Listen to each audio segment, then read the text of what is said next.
오늘 우리에게 주신 하나님의 말씀은 여호수아서 1장 1절부터 8절까지의 말씀입니다.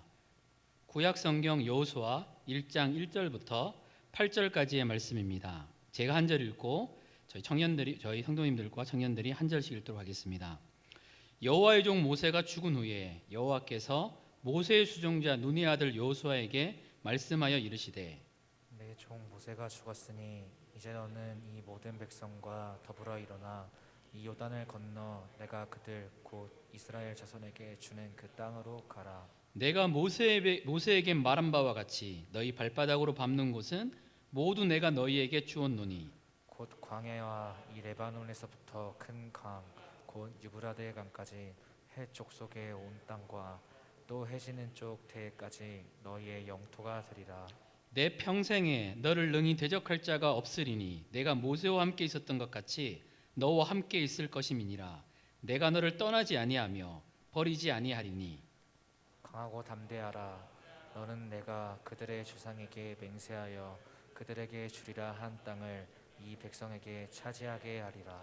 오직 강하고 극히 담대하여 나의 종 모세가 내게 명령한 그 율법을 다 지켜 행하고 우로나 좌로나 치우치지 말라.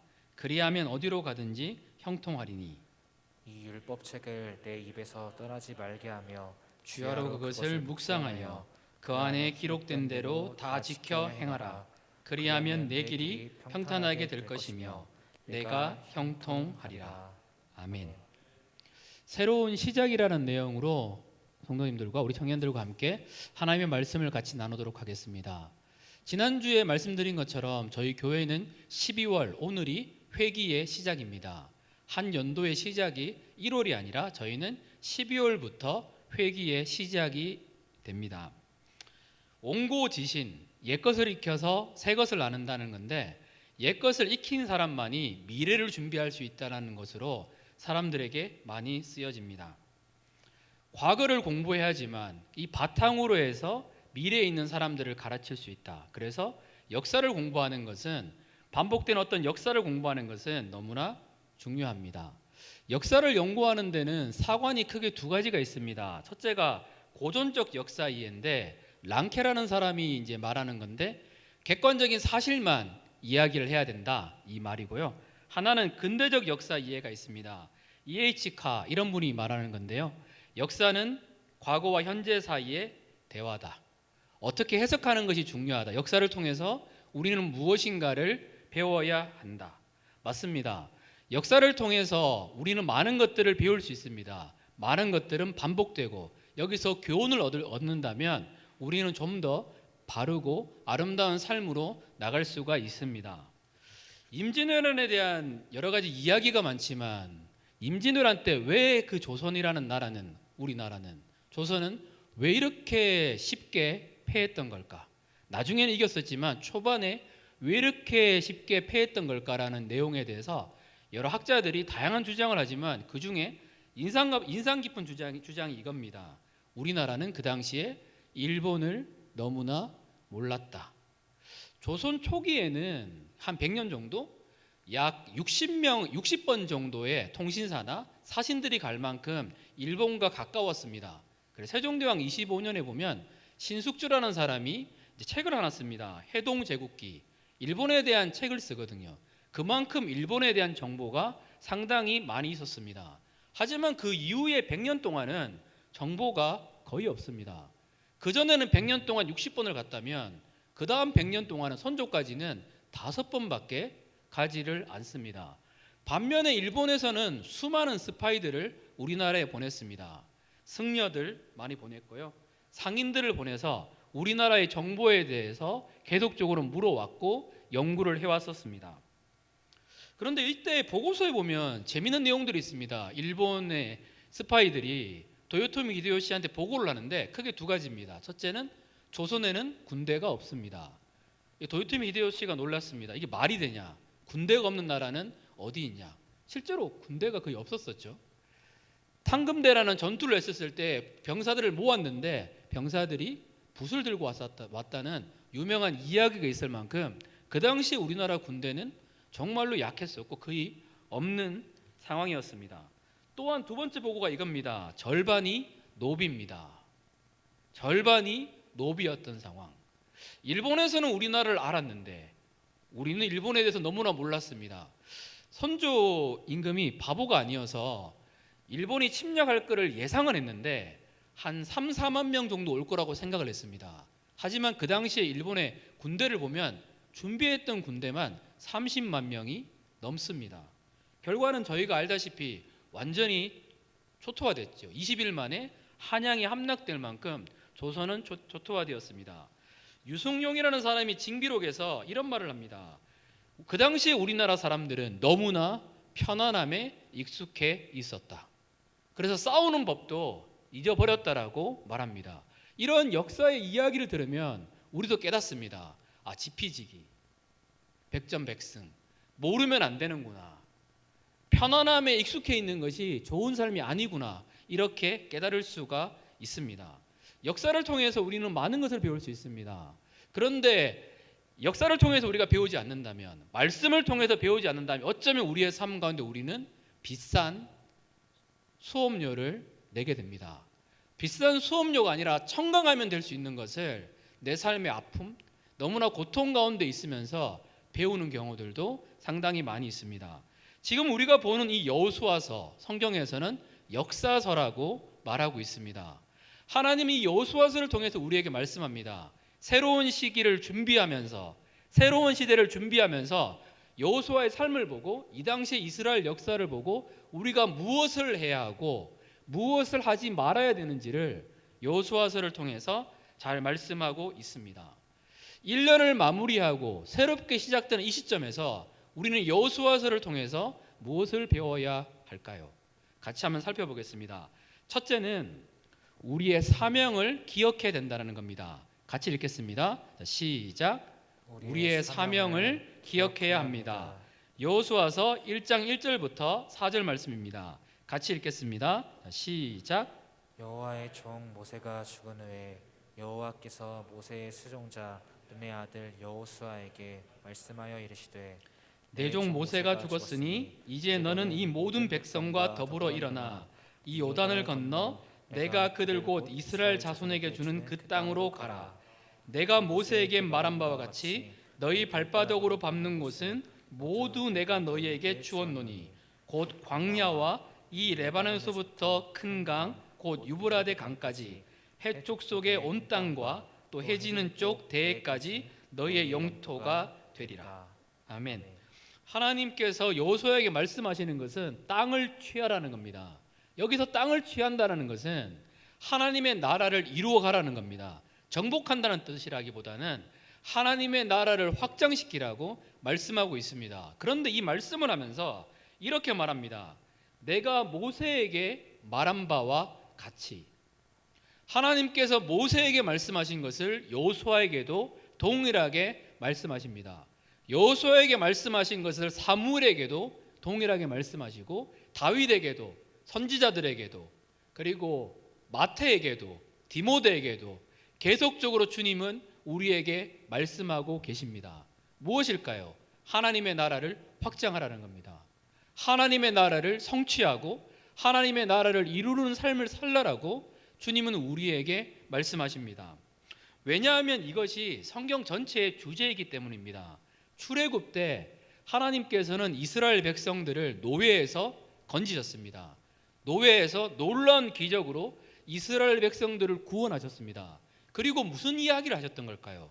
출애굽기의 주제이기도 하는 출애굽기 19장 6절 말씀 저희 같이 한번 읽어보겠습니다. 시작. 너희가 내게 대하여 제사장 나라가 되며 거룩한 백성이 되리라. 너는 이 말을 이스라엘 자손에게 전할지니라.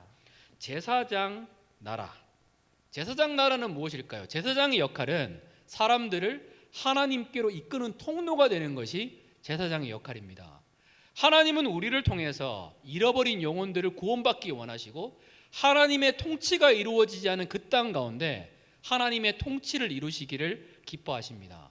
성경 전체는 늘 이 비전으로 이루어져 있습니다. 이것이 신약에 가면 어떻게 표현될까요? 너희는 모든 민족으로 제자를 삼아 아버지와 아들과 성령의 이름으로 세례를 베풀고 내가 너에게 분부한 모든 것을 가르쳐 지키게 하라. 이렇게 바뀝니다. 동일한 말씀입니다. 하나님은 내 삶을 통해서 하나님의 나라를 확장하기를 기뻐하십니다. 하나님이 높아지고 주님이 영광 받으시기를 기뻐하십니다. 전도의 방법들이 다양하게 있습니다. 여러 가지 방법이 있는데 어떤 방법을 뭐라 그러는 건 아닌데, 개인적으로 제가 좋아하는 방법들은 이런 방법입니다. 누군가를 만났습니다. 만났는데 같이 섬기고 이야기하다 보니까 그 사람이 물어봅니다. 혹시 교회를 다니시나요? 네. 아, 그래서 이런 것들이 저는 전도의 방법으로 생각합니다. 세상에 속해 있지만 세상에 속한 삶을 살아가지 아니하고, 그럼에도 불구하고 어떻게든 기도하고 예배를 장소를 지키려고 하고 착하게 살아가고, 그 삶 가운데 누군가가 물어보는 그 삶, 그 삶을 통해서 하나님의 나라는 확장되고 하나님의 영광은 나타나게 되어 있습니다. 하나님 나라의 핵심 사상은 무엇일까요? 하나님의 나라의 핵심 사상은 예수님입니다. 예수님이 우리의 삶 가운데 주인 되신다는 거거든요. 이걸 모르는 사람은 없습니다. 이걸 좀 푼다고 얘기를 하면 이렇게 말할 수 있습니다. 예수님이 우리 가운데서 귀중히 소중히 여기심을 받는 겁니다. 사람들이 예수님과의 사랑에 빠지는 것, 사람들을 예수님께 이끌어주는 통로가 되는 것, 우리는 그곳 가운데 부르심을 받았습니다. 예전에 여자친구를 데려다주고 집에 온 적이 있었습니다.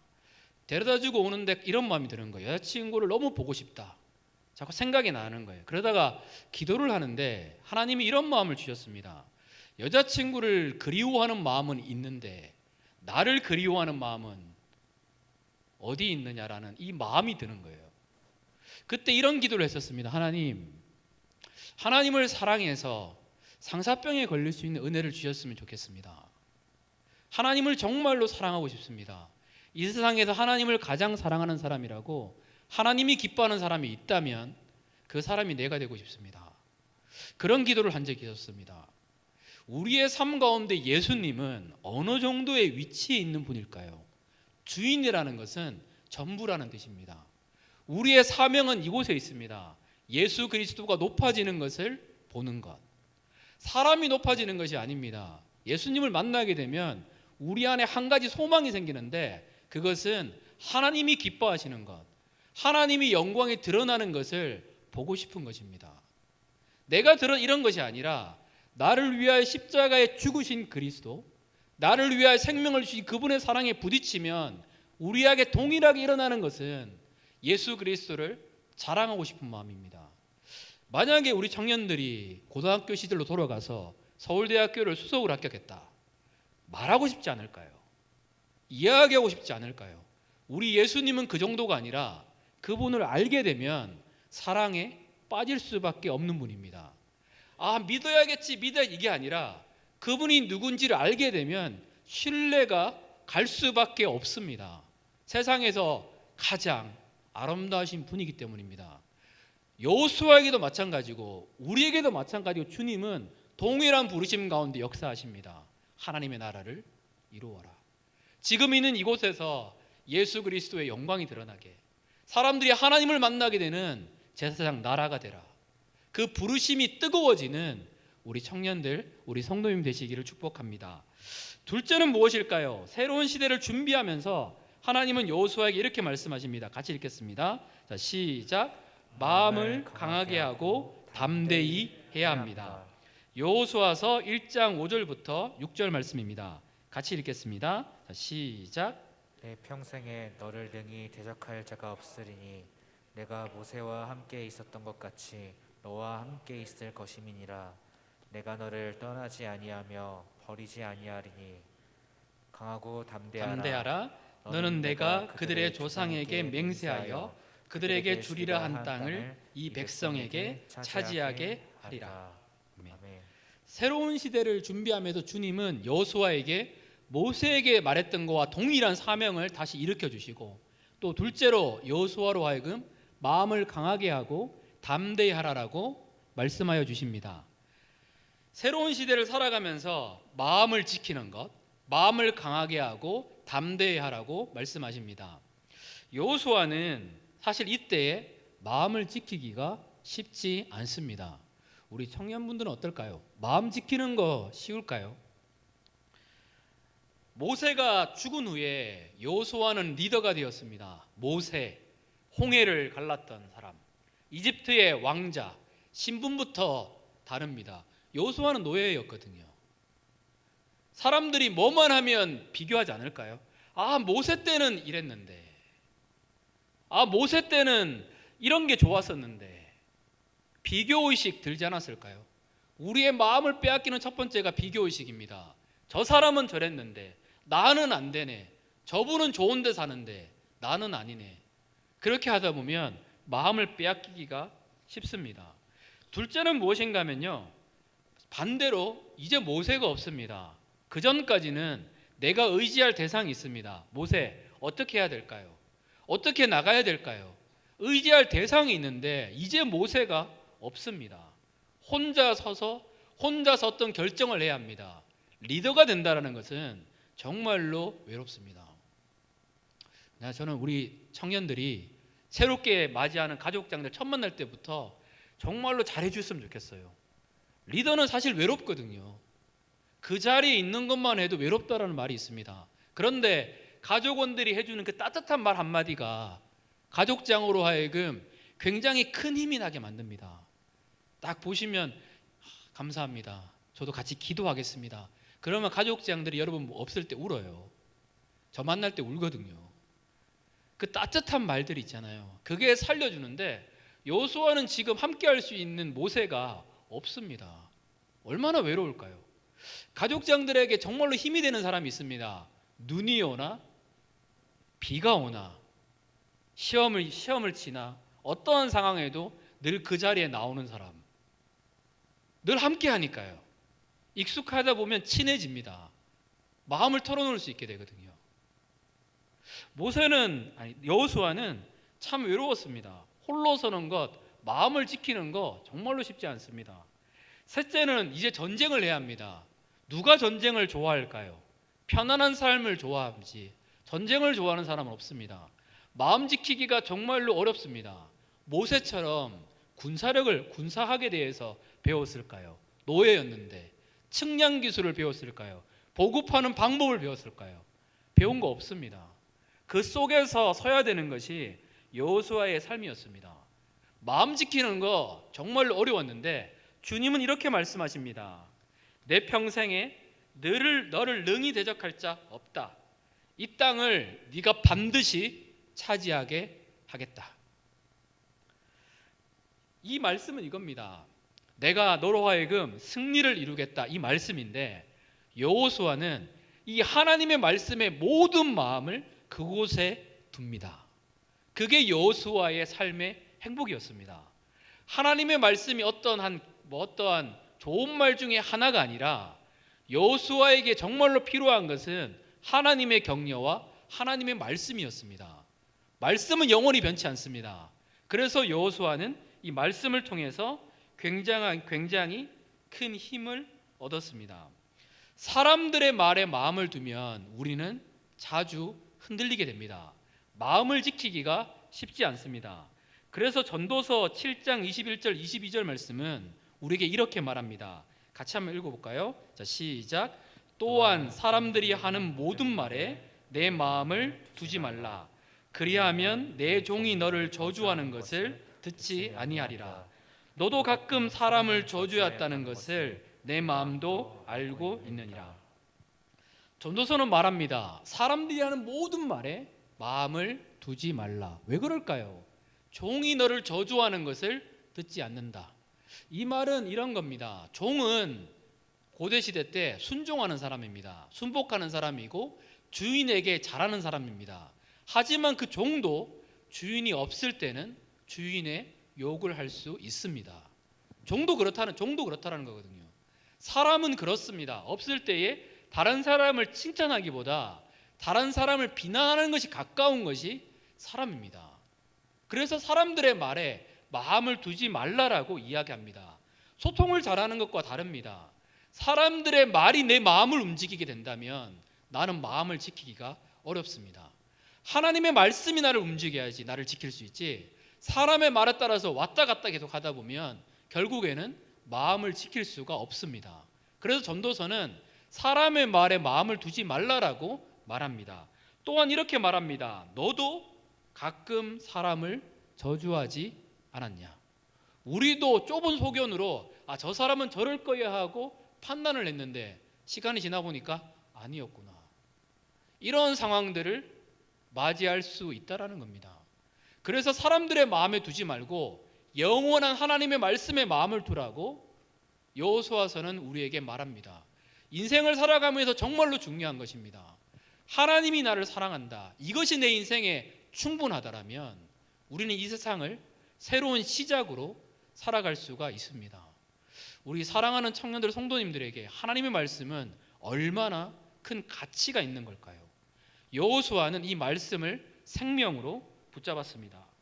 둘째는 무엇인가 하면 여호수아가 마음을 지킬 수 있었던 방법은 이 말씀입니다.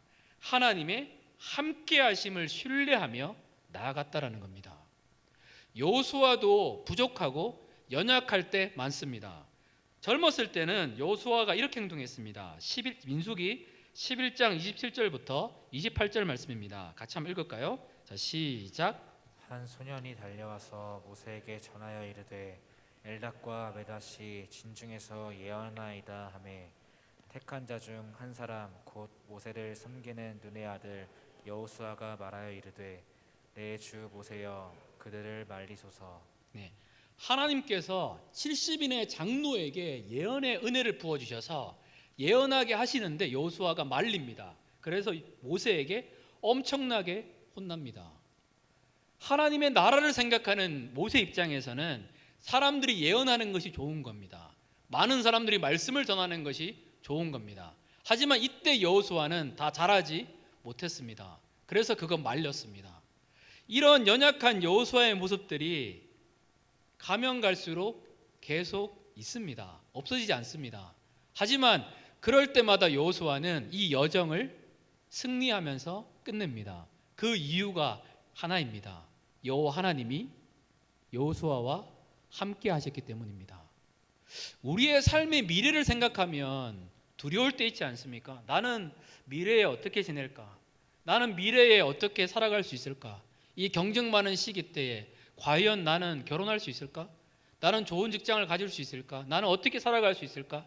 이런 걱정들 많이 들지 않을까요? 근데 여호수아는 그 걱정보다 무엇을 믿었는가 하면 여호와 하나님이 나와 함께 하심, 여기에 모든 마음과 모든 생각을 쏟았습니다. 여호수아의 인생 쉽지 않았지만 그 길 가운데 우리 주님은 늘 함께하여 주시고 그 은혜 가운데 나아갔습니다. 여호수아서를 보면 여호수아를 이렇게 말합니다. 모세의 종. 그런데 후반부에 가면 이 모세의 종이라 말했던 여호수아의 직위가 바뀝니다. 여호와의 종. 모세의 종에서 여호와의 종으로 바뀝니다. 그 과정 가운데에 여호수아는 철저하게 낮아지는 겸손함의 훈련이 있었습니다. 여호수아의 삶을 보면 철저하게 낮아졌습니다. 그 증거가 무엇인가 하면 출애굽기 33장에 보면 모세는 여호와 하나님과 얼굴과 얼굴을 대면하며 교제를 나누고 돌아왔는데 여호수아는 그 회막을, 그 교회를 끝까지 떠나지 않았다라고 말하고 있습니다. 기도했다라는 겁니다. 내가 부족한 것을 아는 사람들은 하나님께 나가서 기도합니다.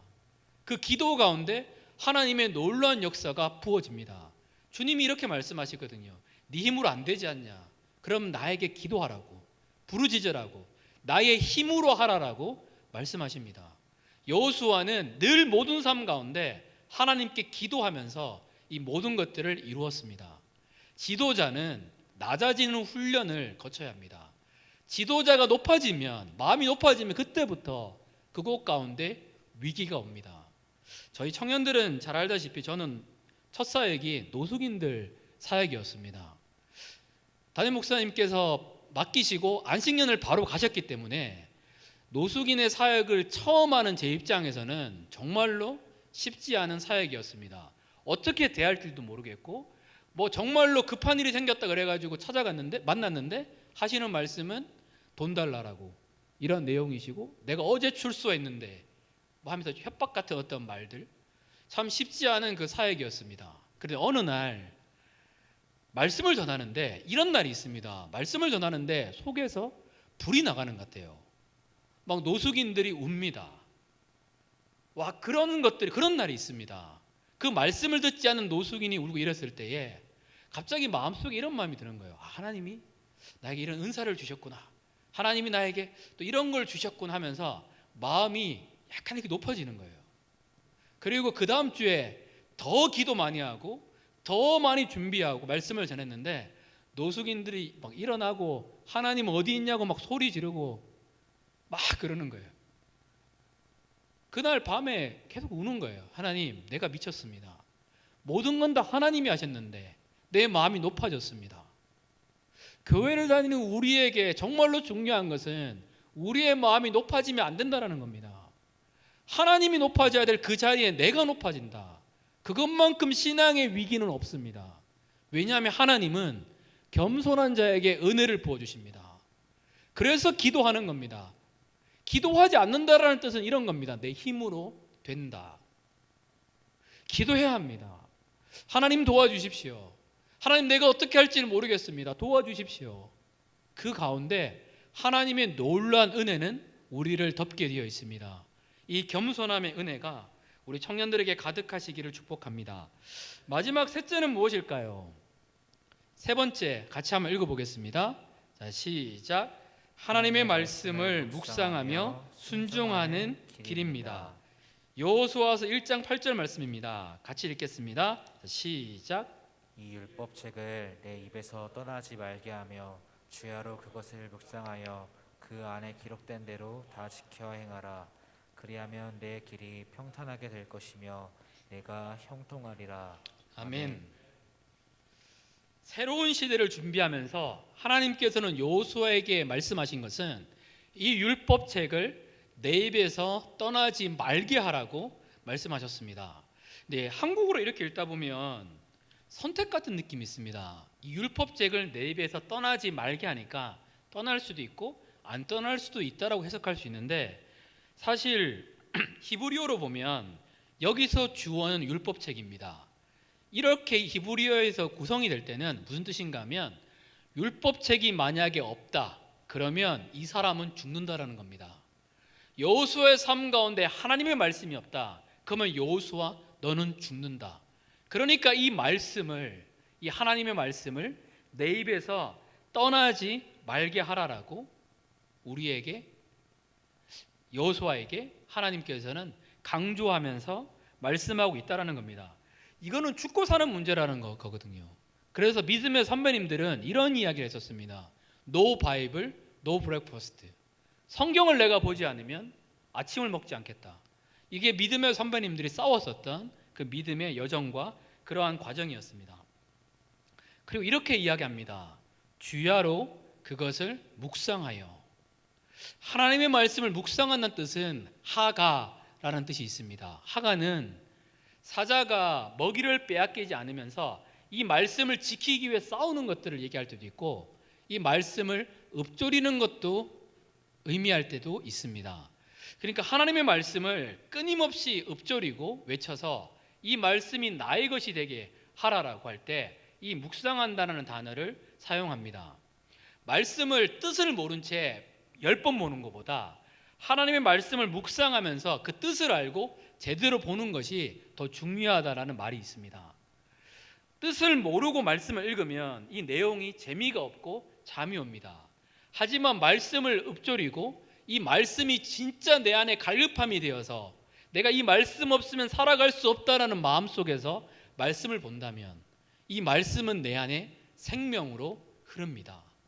여호수아에게 하나님의 말씀은 어떤 좋은 책이 아니었습니다. 좋은 말 중에 하나가 아니었습니다. 이 말씀은 생명처럼 귀하게 여겼습니다.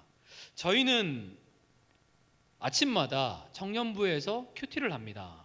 그리고 아침마다 큐티와 3분 영상이 주로 많이 올라옵니다. 이 큐티 하는 거 하다 보면 습관도 되고 매너리즘도 들고 나 지금 뭐 하고 있지? 이런 생각이 들 때도 있습니다.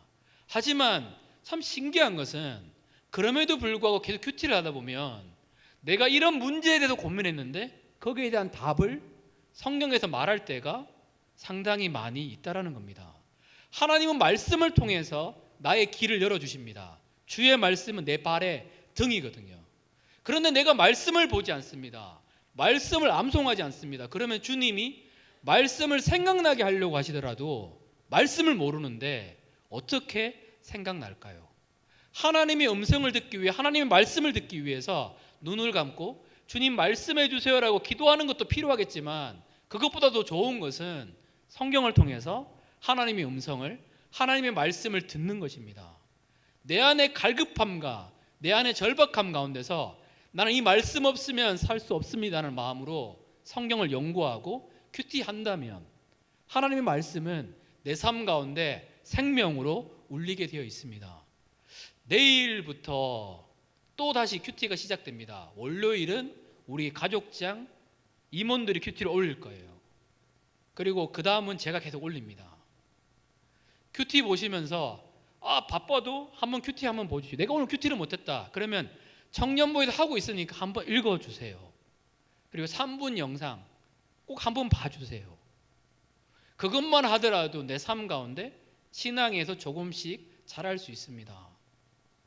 말씀을 암송하는 것도 정말로 중요한데 말씀을 암송하다 보면 이상하게 그 말씀이 생각이 납니다. 알 수 없는 평강이, 자꾸 제가 알 수 없는이라는 말을 쓰네요. 안 쓰려고 해도 자꾸 알 수 없는, 이해해 주셨으면 좋겠습니다. 알 수 없는 이제 트레이드 마크가 될 것 같아요. 카톡을 알 수 없는이로 바꿀까 생각이 드네요. 네, 그래서 하나님의 그 사랑이, 하나님의 그 놀라운, 그냥 할게요. 알 수 없는 그 하나님의 사랑이 우리의 삶 가운데 뿌리를 내리고 힘을 얻습니다. 그래서 저는 2022년도 2023년을 지내면서 큐티하는 거, 정말로 깊은 큐티 있잖아요. 계속 해봤으면 좋겠습니다. 그리고 가족 모임 때도 때로는 이번 주 큐티 뭐 했어요 했었을 때에 저 이거 했어요 하고 그 나눔이 있었으면 좋겠습니다. 어떤 가족은 들어보니까 한 사람만 큐티 올리는 게 아니라 큐티가 계속 올라온다라고 이야기하더라고요. 그런 것처럼 큐티가 익숙해진 사람, 말씀이 익숙해진 사람이 우리 청년들이 되었으면 좋겠습니다. 이 말씀을 묵상하다 보면, 이 큐티하다 보면 힘이 생깁니다. 하루의 시작이 큐티다. 그러면 이 삶에는 놀라운 은혜가 있습니다. 그리고 저희 맨 마지막은 뭘까요? 자기 전에 하는 거? 기도회가 있습니다. 줌으로 할 때도 있고 현장에도 할 때도 있지만 기도회 틀어놓고 그냥 계속 기도하는 겁니다. 낮과 낮에는 말씀, 시작은 말씀, 끝에는 기도. 이것이 1년만 습관이 되면 우리의 마음을 지킬 수 있고 놀라운 평강 가운데 나갈 수 있습니다. 이 은혜가 우리 청년들에게 가득하시기를 축복합니다. 우리 같이 기도하겠습니다. 우리 2023년도를 이제 시작합니다. 주님은 여호수아에게 이렇게 말씀하셨습니다. 내가 모세에게 말한 바와 같이 물은 너희 발바닥으로 밟는 곳을 너에게 다 주었노니 여호수아야, 이 싸움 하자. 내가 낮아지는 싸움, 하나님이 드러나는 싸움, 하나님이 높아지는 싸움, 그분의 구원이 온 세상을 덮는 싸움. 우리 제사장 나라 예수님을 드러낼 때에 가장 행복한 사람들. 여러분, 우리 보고 싶지 않나요? 하나님의 영광이 온 세상을 덮는 거, 하나님의 사랑에 빠진 사람들이 하나님을 찬양하는 거 보고 싶은 거. 하나님, 우리에게 이 거룩한 부르심을 주셨습니다. 하나님, 우리에게 이 뜨거운 부르심을 주셨습니다. 하나님, 이것을 성취하게 해주십시오. 하나님, 정말로 우리가 소망하는 것은 우리를 사랑하시는 그 예수님이 온 우주 가운데, 온 세계 가운데 높아지는 것입니다. 하나님, 정말 이거 보고 싶습니다. 우리 사랑하는 예수님이 인터넷에서도 어떤 곳에서도 높임을 받고 모든 것 가운데 존귀하게 되는 것. 하나님, 우리 그거 보고 싶습니다. 하나님, 그러한 세상을 열어주십시오. 하나님, 부족한 나를 통하여, 부족한 나의 입술을 통하여 하나님 나라를 확장해 주십시오. 우리 주님의 영광이 덮을 수 있도록 도와달라고 우리 이 시간 주여 한번 주시고 같이 기도하겠습니다.